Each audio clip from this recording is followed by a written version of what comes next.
Bien, bonjour à vous tous les carreleurs et les carreleuses. Aujourd'hui, je vous montre comment on rebouche un trou. Vous voyez ici, c'était un trou qui était dédié à un conduit de cheminée pour un poêle à bois. Et on va le boucher et on va faire une technique d'ancien, on va faire le papier plâtré. Donc, je prends du plâtre. J'ai déjà mis de l'eau dans mon seau. Je le saupoudre.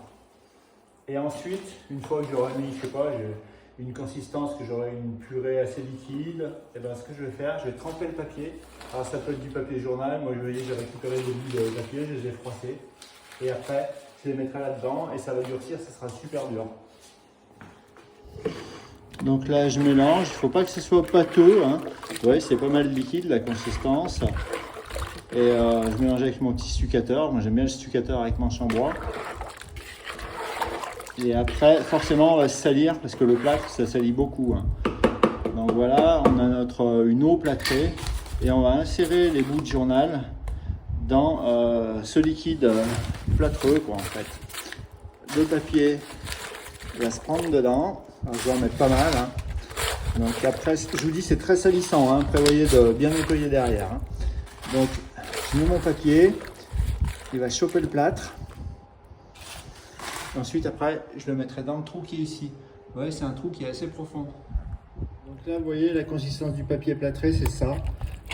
Et là, on est bon. C'est-à-dire que vous pouvez rajouter un peu de plâtre. Des fois, vous pouvez rajouter un petit peu de papier. Et ce qu'on va faire, c'est que je vais le positionner là.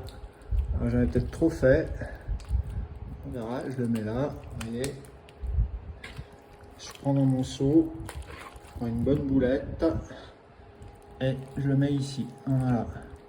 Et très vite ça durcit parce que c'est du plâtre express. Hein, donc le plâtre express de chez Lutèce, il va super vite. Donc là je rebouche ici. Alors, je dégueulasse un peu tout, mais j'en ferai après tout bien correctement. On peut faire plusieurs passes. Je ne sais pas si moi je vais sortir en une passe.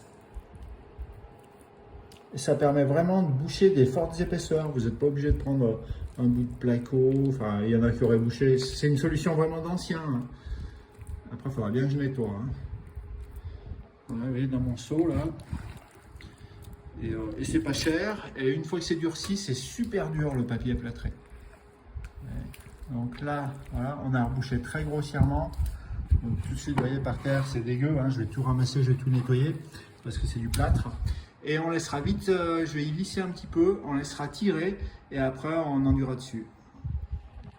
Et ben là, il est en train de tirer tout doucement, j'égalise un peu la surface et c'est très agréable à travailler le plâtre, moi j'aime bien. Et ben là, pour finir, je viens de préparer du plâtre, je l'ai fait consistance épaisse, donc là j'ai une lame, l'outil parfait et je vais tout simplement remplir le trou. Vous voyez, comme ça, donc je passe dans ce sens. Il y aura sûrement une petite retouche à faire, mais voilà, notre trou, il commence à être pas mal rebouché. Hein. Je reviendrai avec une autre passe un peu plus tard. Ben, on arrive en bout de ligne droite. Donc là, j'ai pensé au papier 80. Et maintenant, je vais utiliser du tout prêt Airspray, le F-Ice. C'est le couvercle bleu. Donc j'ai déjà chargé ma spatule, enfin ma lame à lisser. Et je vais passer mon enduit.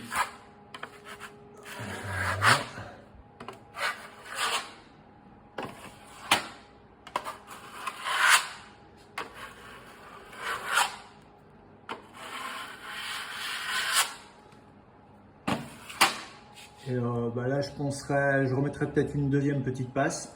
Je poncerai au 320 après. Et puis, on aura un trou qui sera bien rebouché. Vous voyez, par rapport à ce qu'on avait au départ, là, une fois que ça aura séché, ça sera pas mal. Voilà, tchuss les carreleurs et les carreleuses, à bientôt, tchuss.